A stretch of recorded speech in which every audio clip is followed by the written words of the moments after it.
Good morning, YouTube. I hope everything's off to a fine start at your house this morning. I got the heater kicking. Whoo, I got everything I think set up, cleaned up. I got my lights fixed.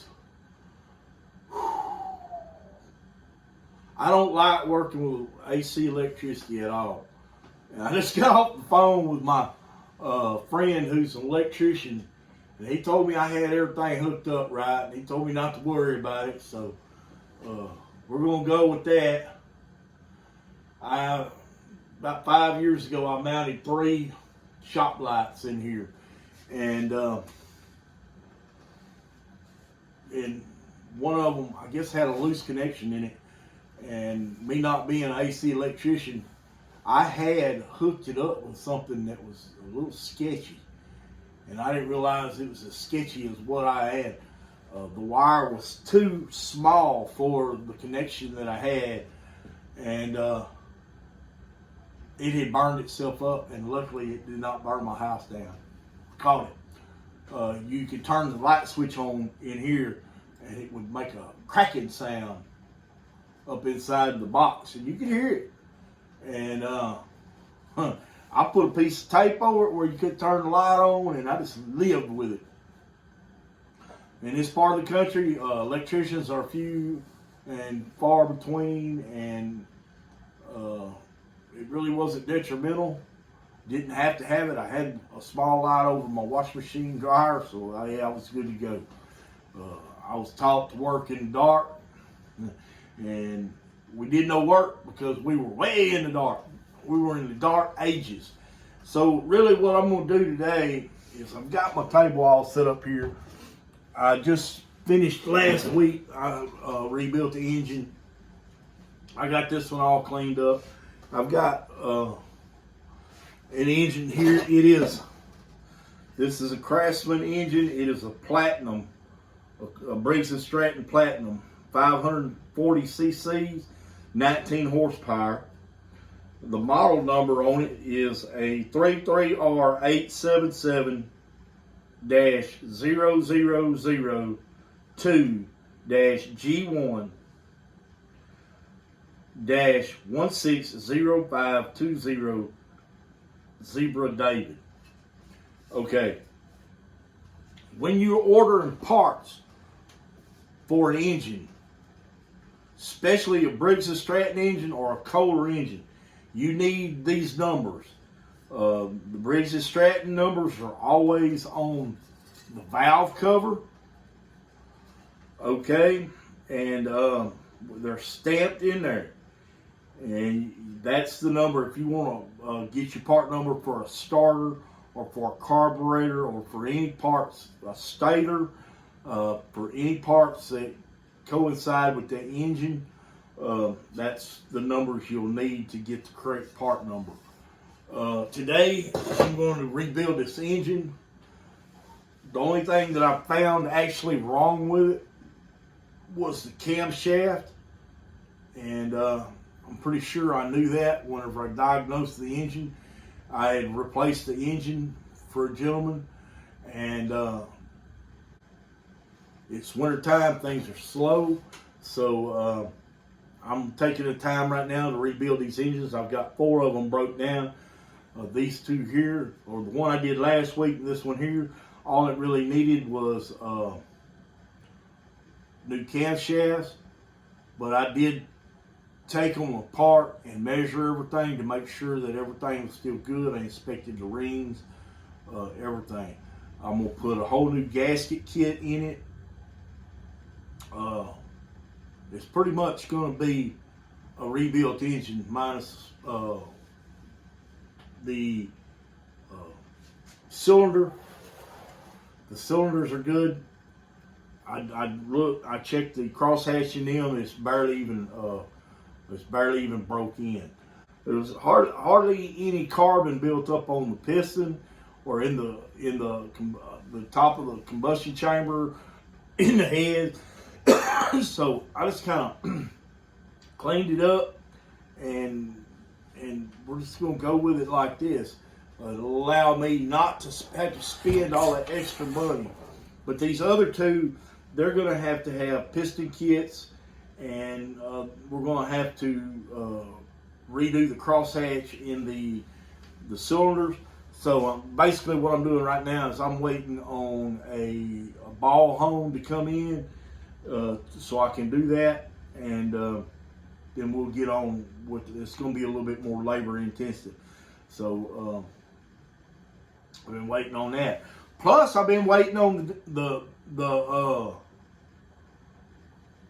Cornwell tool guy. He's supposed to bring me a new T40. I broke my T40 trying to get the piston rod off of this engine, and he came by here, and I guess he came by here thinking I was going to buy some tools. Well, I need some tools replaced. I will buy some tools if you show me that you're going to come by here regular.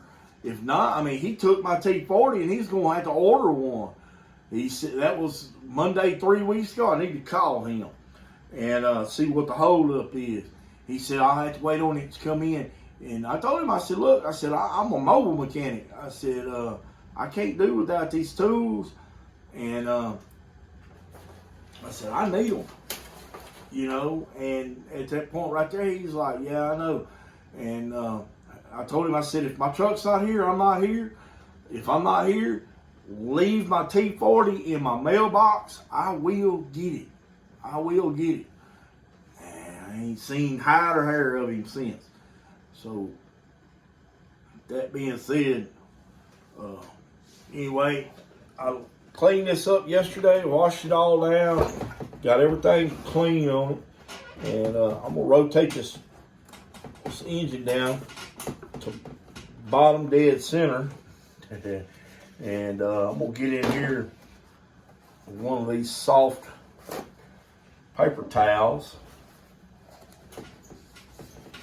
and clean up the oil, the residual oil out of that cylinder. Because after I got through cleaning it, I've sprayed it down with everything that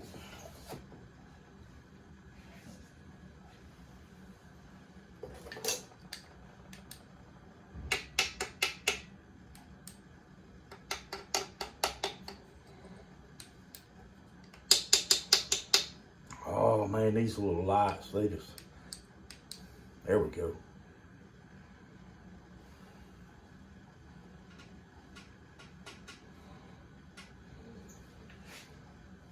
Make sure we ain't got no fluids in there.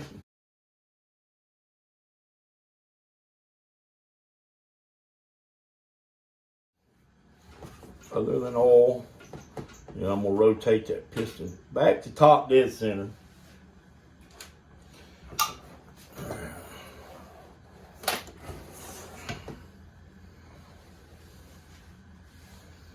This is gonna be kind of a long video. I'm gonna bring you right on through all of it.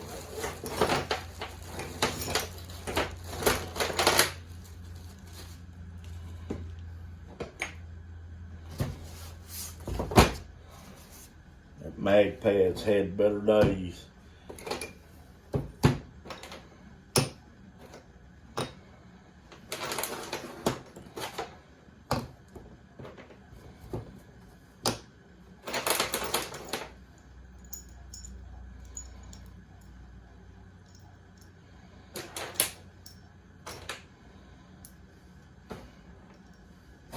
You want to try to organize yourself as good as possible.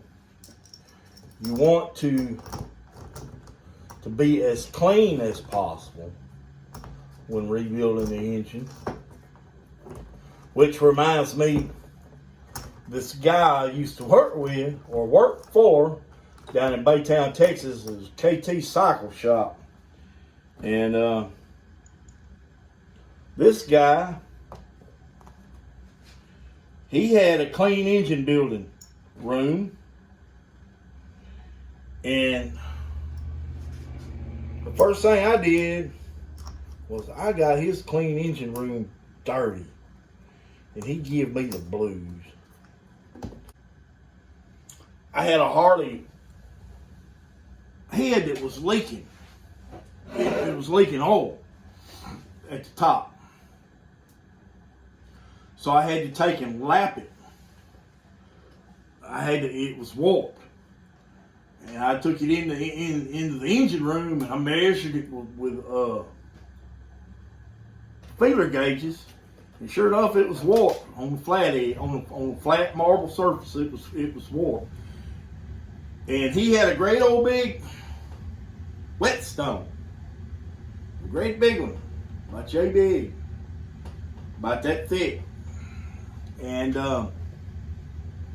this thing had been used, you know, and all the pores were dirty on it.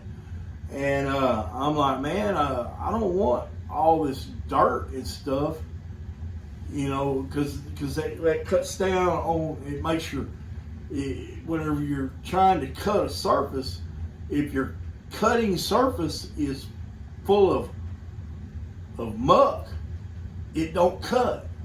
So it was like, I took a can of brake cleaner and I started spraying it to get it clean, you know, and I got it clean.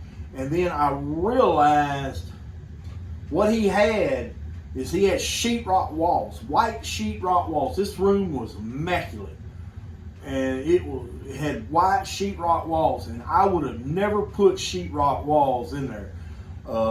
Maybe that stuff like you put in a butcher shop or something, that plastic stuff that you can just spray it and with whatever and wipe it down. That's what I would have used. But no, he didn't. He had white sheetrock in there, and that brake clean and overspray on that brake clean soaked right up into that clean wall he is. And he's like, you need to get in there and clean that up. And I went in there and wiped that a few times. It was soaked into the wall. I'm like, there ain't nothing I can do for it, buddy. Sorry, man. Sorry, I got your clean engine room dirty. You know, you're working in there. There ain't a whole lot you can do for it.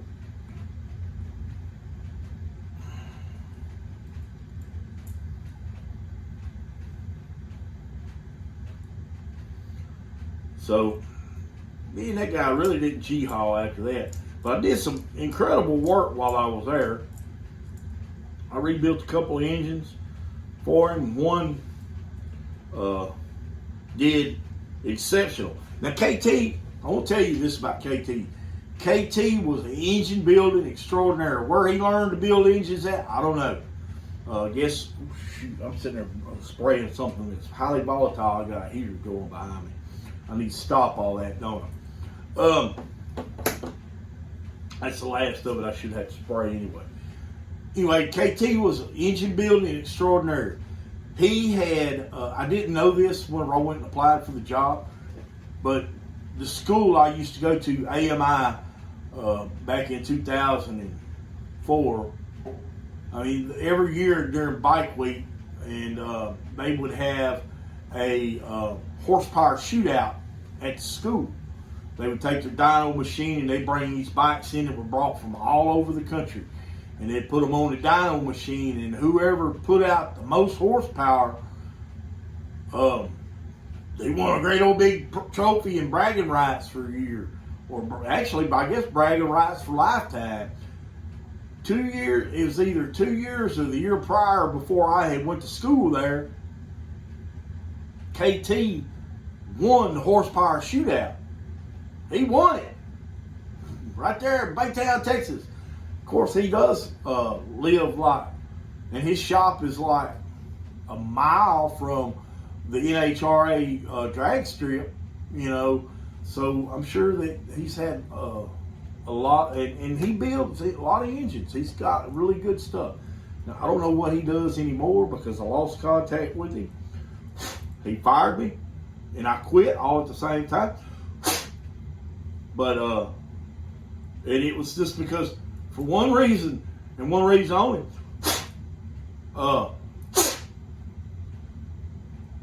He knew that just like anywhere else, we're poor. We got to do what the boss man says. I had been back in Texas for 3 days whenever I got hired. I had been, so, a week later, I'm getting my first paycheck. I hadn't been out on a date in 3-4 months and had not really been able to date while I lived in Daytona because I was too busy. And it was just like, man, I want a life. So come Friday and Saturday night, I was wanting to go out on dates, and I had a date. Literally, I had a date. I got off at 6 o'clock. I was supposed to meet the girl at 7 o'clock for dinner and drinks. And at 5:45, guy rolled up in the shop wanting a front and rear tire on an Ultra Classic. Can't this wait till tomorrow? No.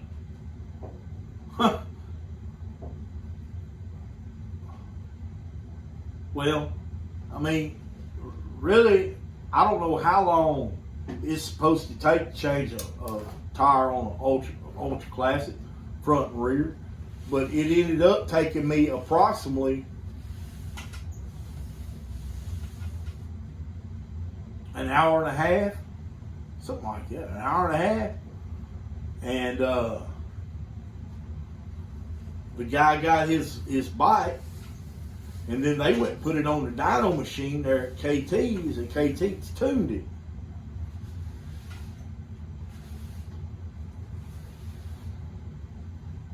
Next morning, old boy's back in the shop.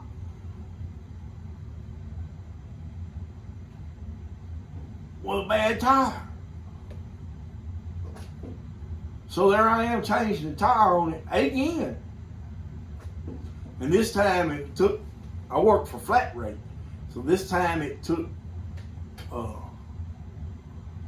money off of my, I was doing it for free. Which, okay, this is all cool. When I screw up, I'll take care of it. Whenever I got into the tire, putting a new, I'm looking for a pinch. I'm looking for something. At this point, I am looking. Why did this tire pop? I found a nail in the tire.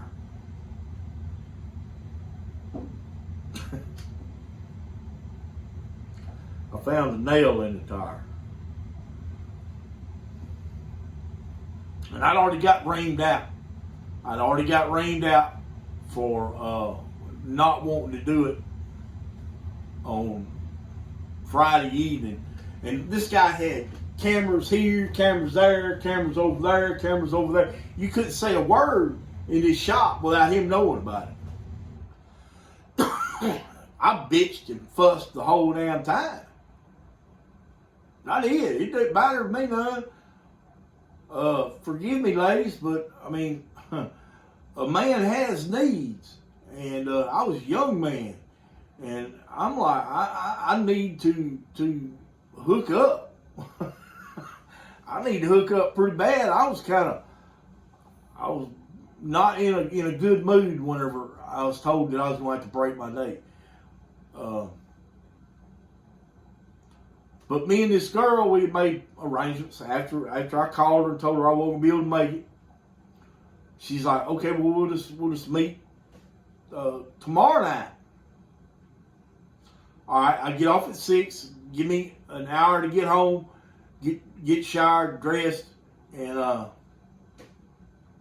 we'll meet at the restaurant and try this again. And I'll be darned if the same thing didn't happen again. And I bitched and fussed and cussed the whole time I was doing it. And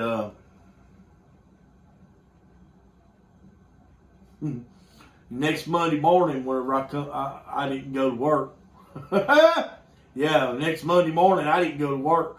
I was on the phone calling every Harley dealership, everywhere across the country that I could to get me a job.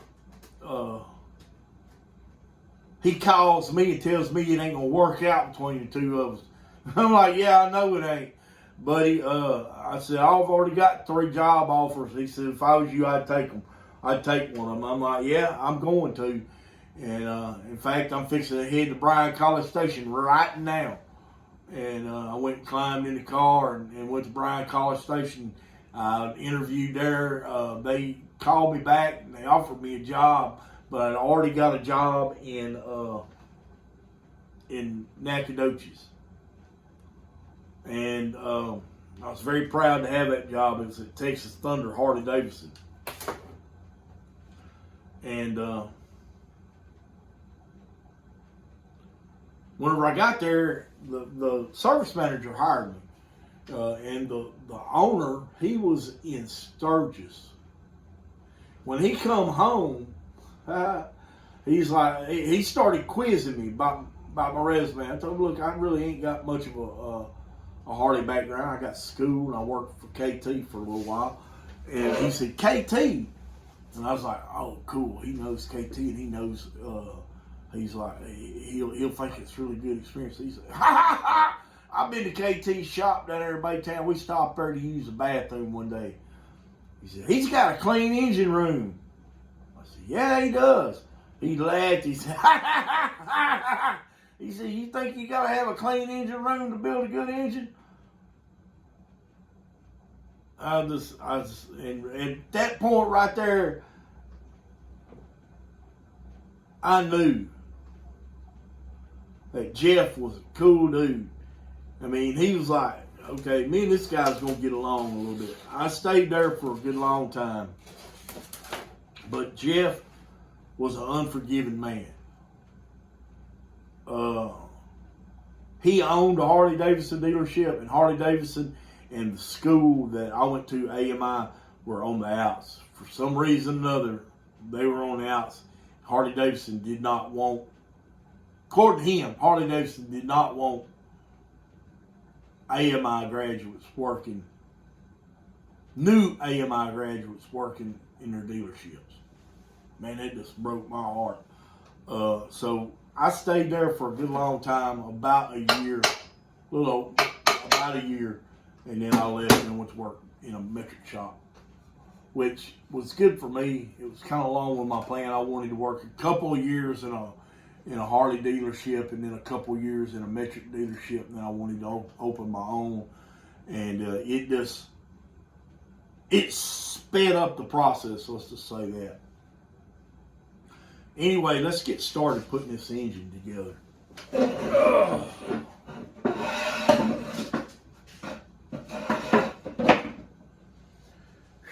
I got a big old garage, but it's cluttered, and I got to get it right. So let's see. Gasket surface is clean. We need to clean it with some of this here.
All right. We got camshaft, part number 84005207. New cam followers. All right. And the camshaft.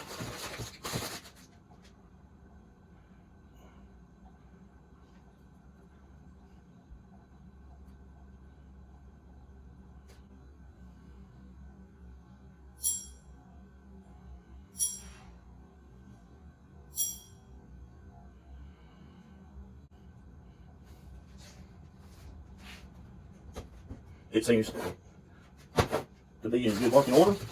So first things first, let's since we got these new parts, let's use them.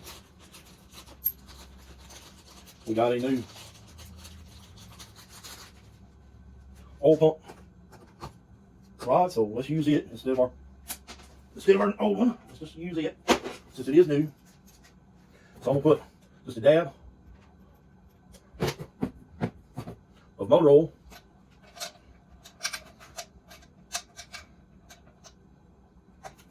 on there to lube it up so it's not a dry fit. Some people say, oh, you gotta have assembly lube. No, you don't. We were taught in technical school that to use the engine oil that you're going to use whenever you get your, put a drop down inside where the cam sits. Okay, you got an alignment dot here, and you got an alignment dot on this gear right here. They need to mesh. So let's see.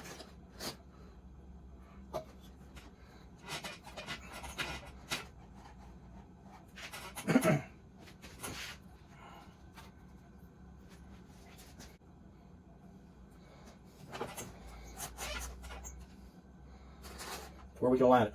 I need to put my tappets in. Okay, that will align right there. All right, so let's put our tappets in. Excuse me, I keep calling them tappets. Let's put our cam followers in. Okay,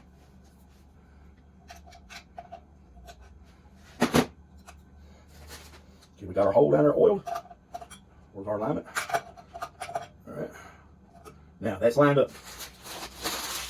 We'll do away with wax paper, cosplane paper, whatever you want to call it. Let's put a drop of oil right there.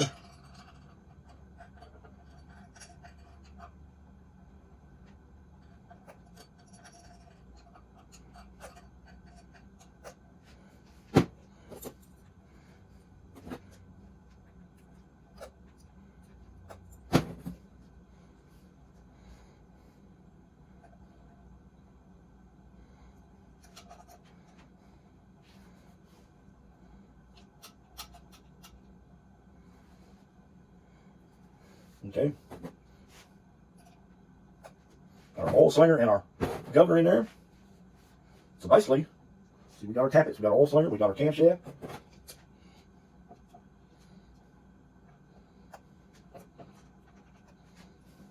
We're ready to put our base on. You see how clean it is. Oh, it's clean. It just needs to be wiped off.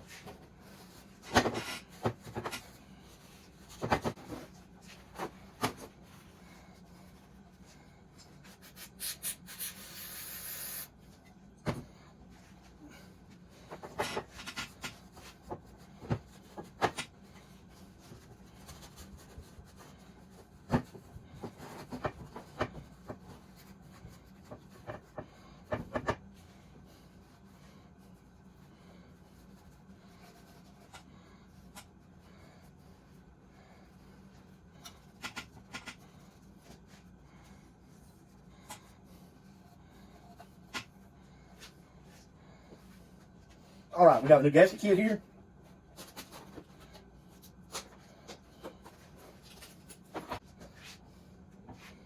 I'm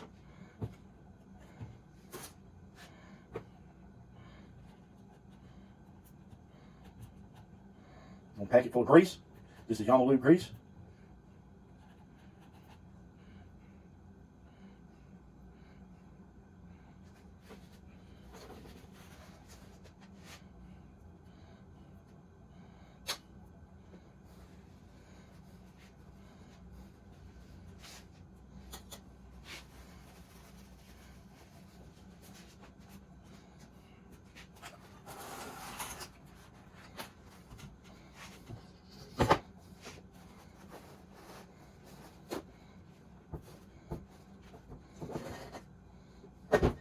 Lay that thing as flat as can. We're gonna take our seal. We're gonna put it back in. We'll put it in place. And take my little brass hammer and gently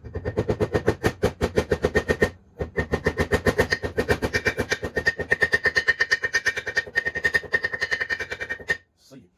Yeah, very gently. Starting to get hot here. Okay. We'll get our excess grease wiped up.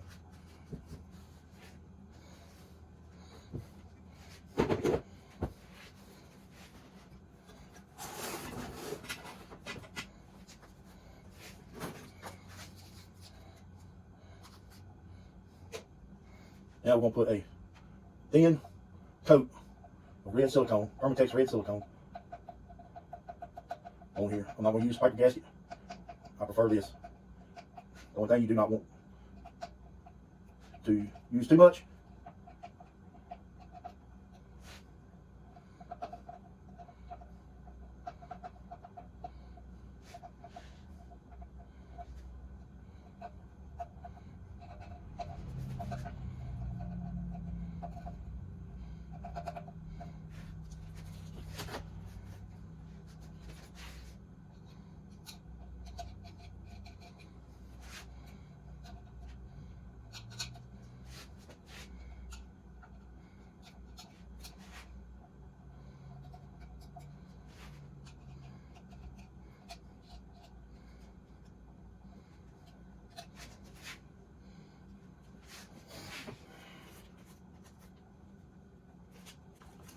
More Medic 1, you was right. It works. It does. It does. It works. I'm very proud. Thank you, Mower Medic 1. Good man.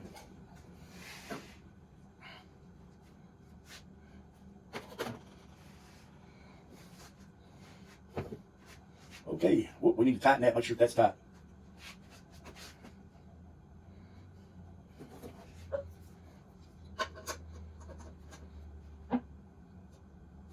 It is. Okay.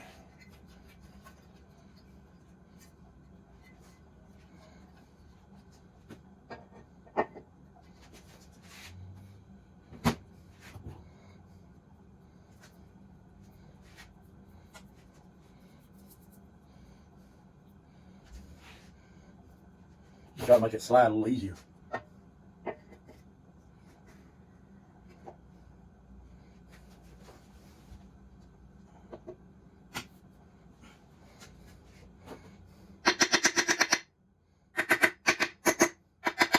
Now, whenever you start putting this on, you need to be aware that if that seal does not slide straight, you'll lose that spring inside that seal, and you'll lose your seal completely. So go slow, watch what you're doing.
the easiest way I have found is put these together, put your oil pump in.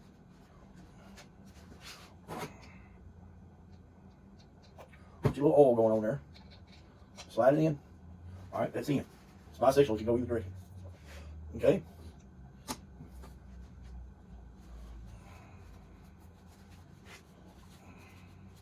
Making sure that all these parts are clean.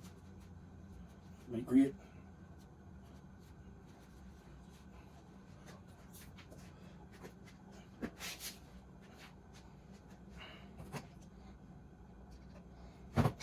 Put your outer gear in.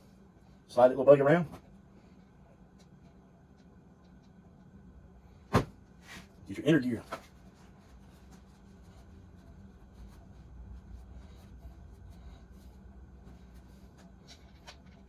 Then take and put your gear in there and kind of slide it around till, bam, it fits. All right. And we've got an O-ring. Goes right there.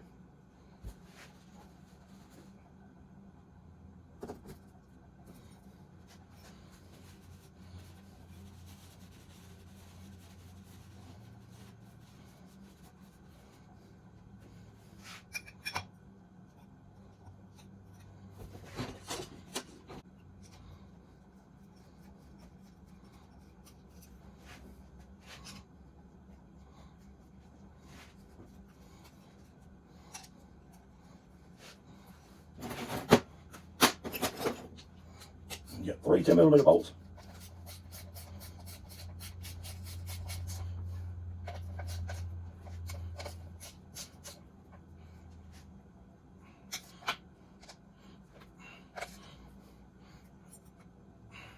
That's all for it now. Okay, now let's move on to our head surface.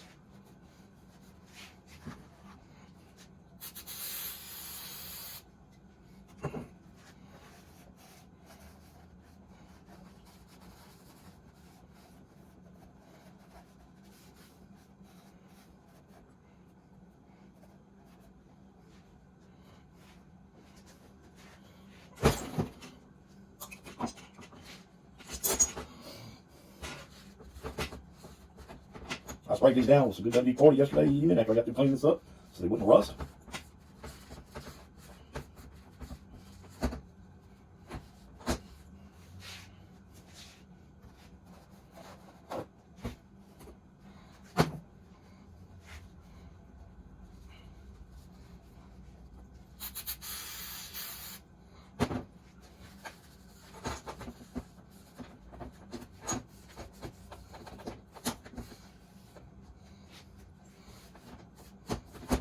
Make sure that's good and clean.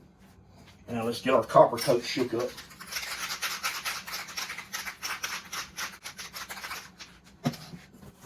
Get our head gasket.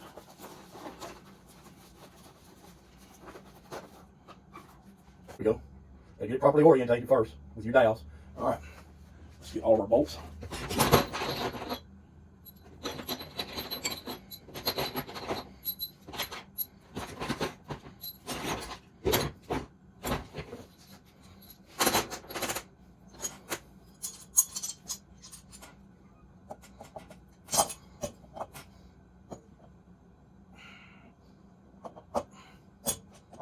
There we go.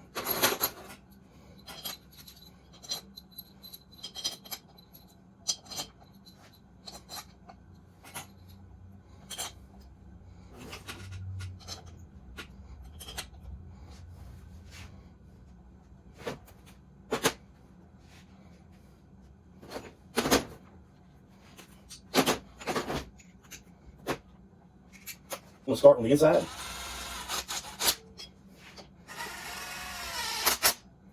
Bigger lap. Pardon me.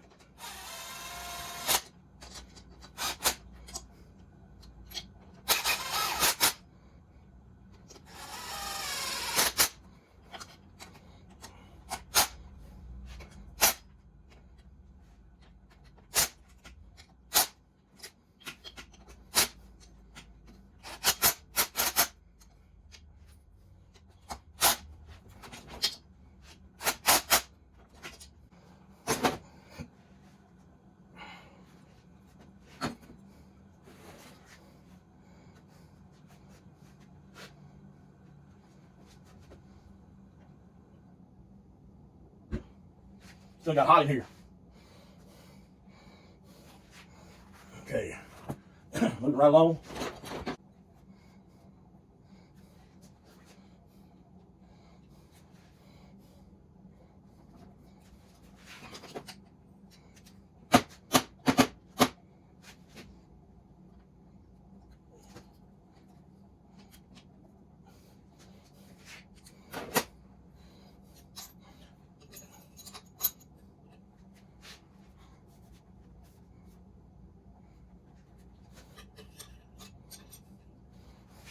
You want to see your push rods? Your aluminum push rod is your intake.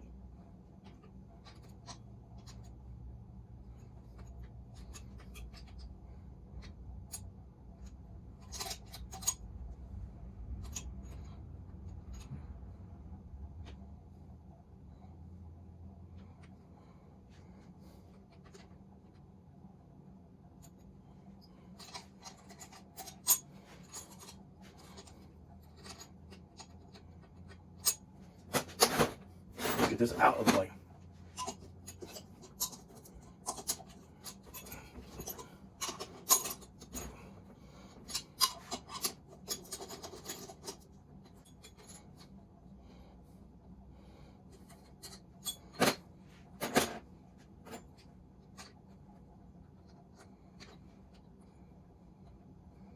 Okay, we're in there. We're in there on both of them. So we'll make sure. Reset your stud. Torque it down.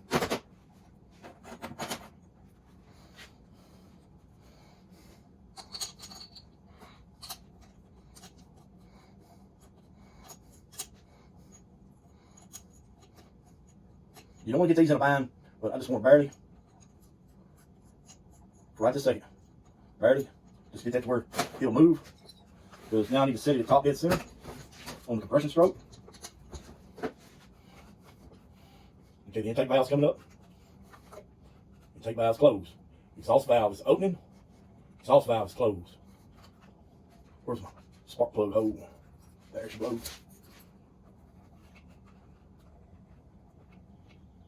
Start to feel a little compression. Okay, intake valve is closed.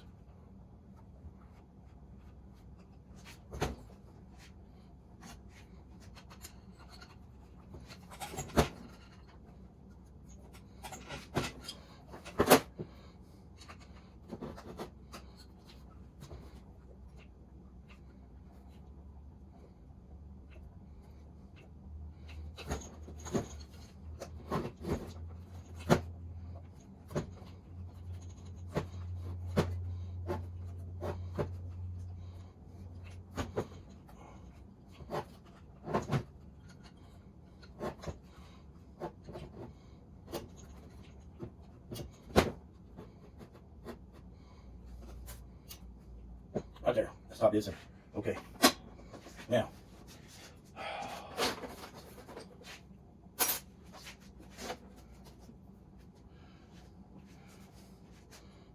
going to set these at 6,000. That's where I like them. Okay, we got a T20. That should work. Where's my little...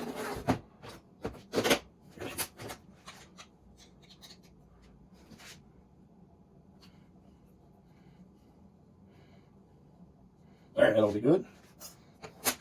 You want to set that where it's got a slight magnetic drag, just like you was dragging over the top of a magnet.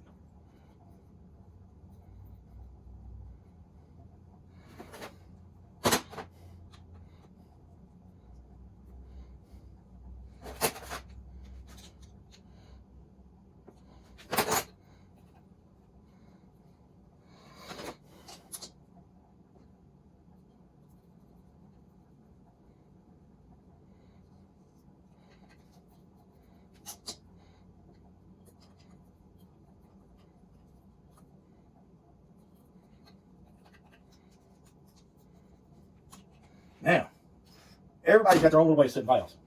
My buddy that I used to work with that worked for Sears, the way he done it, he did it by feel. He did not use feeler gauges. I think he kind of laughed at me the first time he seen me grab up a set of feeler gauges. Of course, he had been working for Sears and on Craftsman lawnmowers for 40 years. So, I mean, he had plenty of time to perfect his own field. Now, I got that set, so let's check it. I'm gonna rotate it. Intake valve open, exhaust valve open.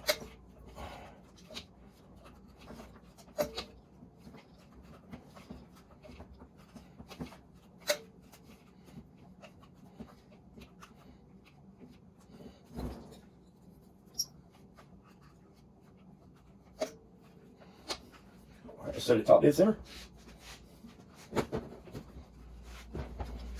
Intake valve is opening. Exhaust valve open. Intake valve is open. Let's get our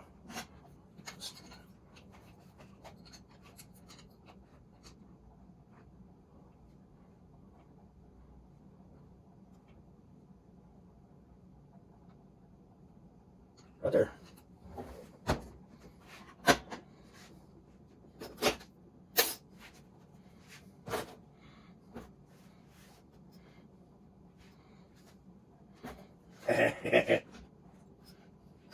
There you go. There you are. It's a little tight.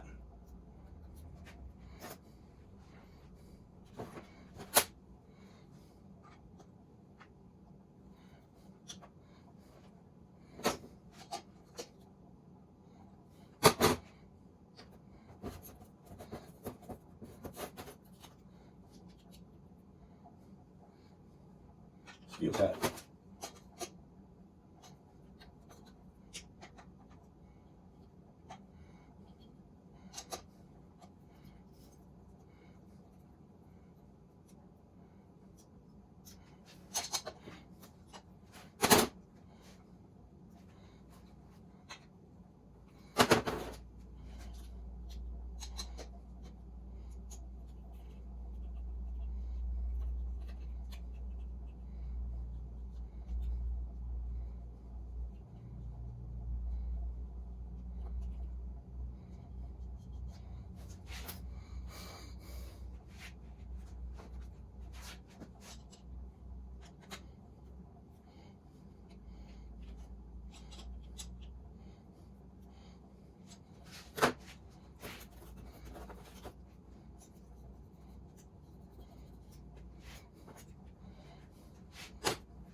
Feels good.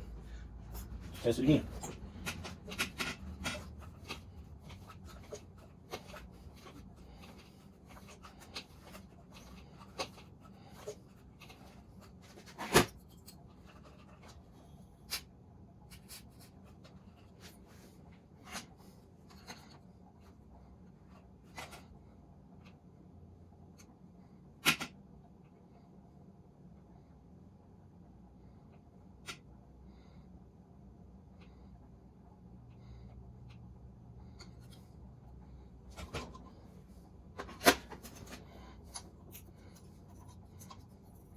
That's too loose.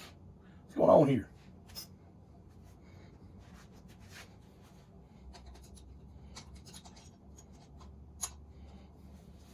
Yeah, what is going on?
Okay, we got those set.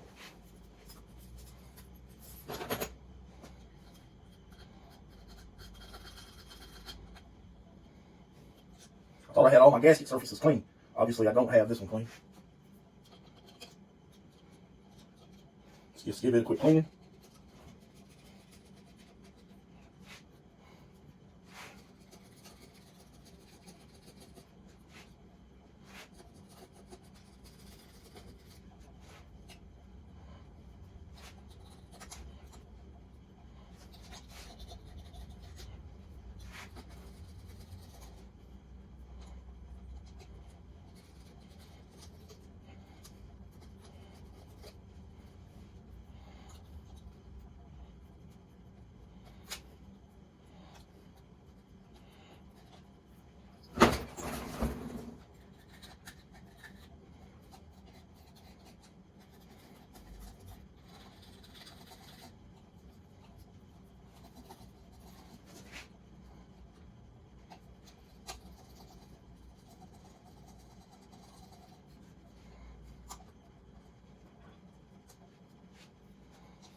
right here you see me about to set my coil distance from my pickup.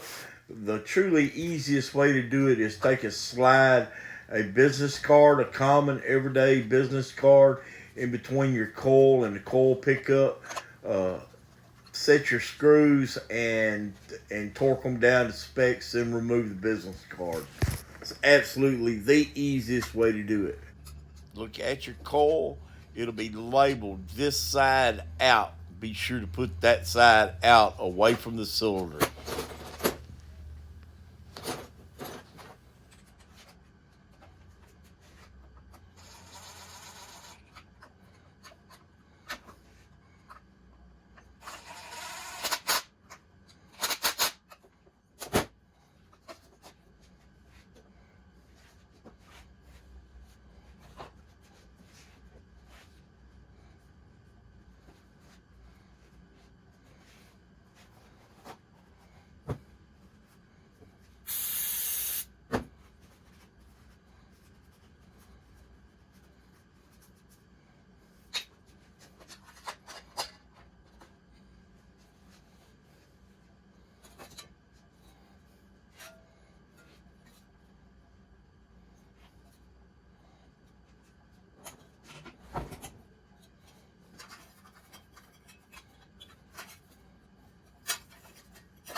All right, guys, that carburetor's bad enough.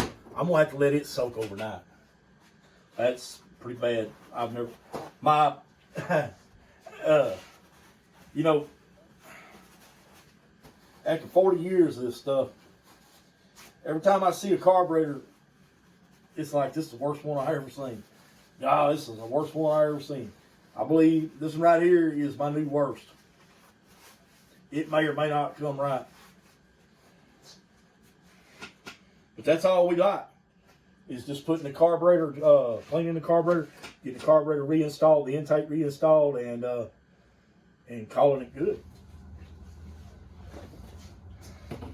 All right, guys, my carburetor's been soaking overnight, and it's time to clean it up, get it in the pot, and boil it out, and and pray for the best, because this carburetor was pretty nasty. Let me get my pot cleaned out.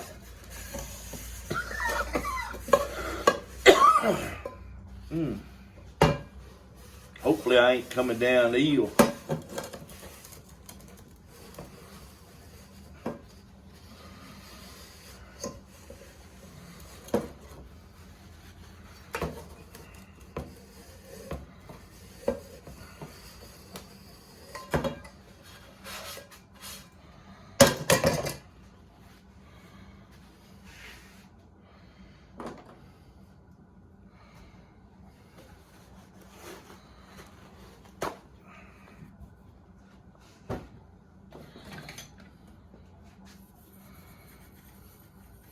The outside of it was really clean, looked really good. It's the inside that I'm worried about. Of course, I wouldn't put a carburetor on a rebuilt engine unless it was the carburetor had been cleaned and ready to go. So this is kind of formality, but this carburetor was real nasty. So I'm gonna get this in the water and get it cleaned up really good, because it has some funky stuff in it, maybe like some red diesel, something along that lines. I don't know.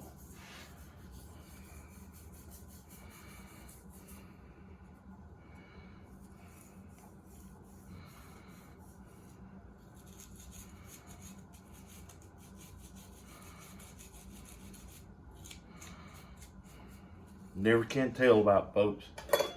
Put that, get that upside down like so.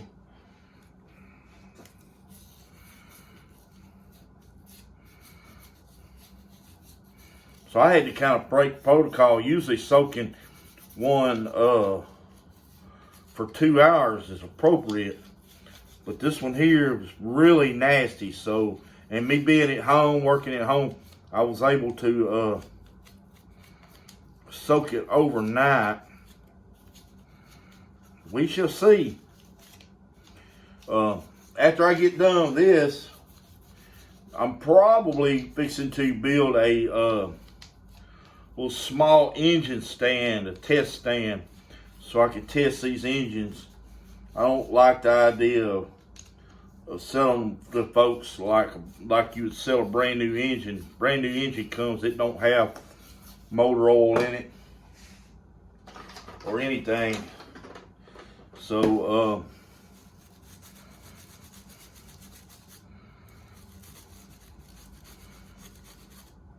I was thinking about building me an engine stand this afternoon, and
Boy, my back is hurting today.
Yeah, that's too small. That's too large.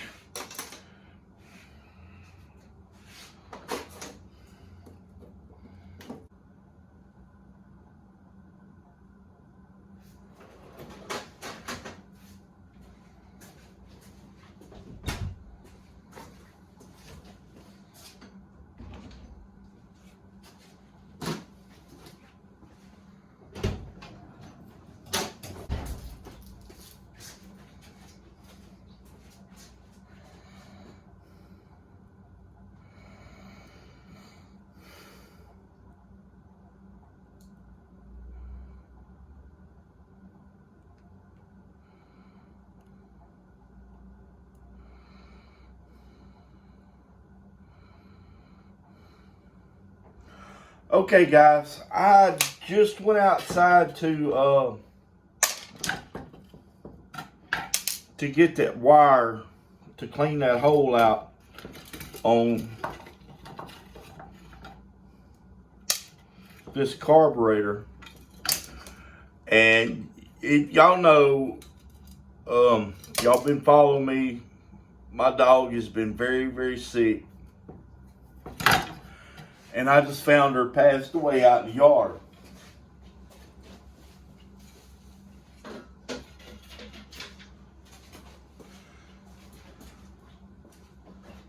So,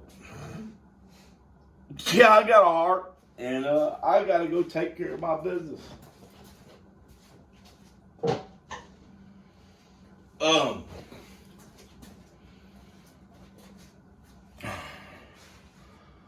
I'll come back when I can. I got to get this done, but I got other things to take care of. I'll be back.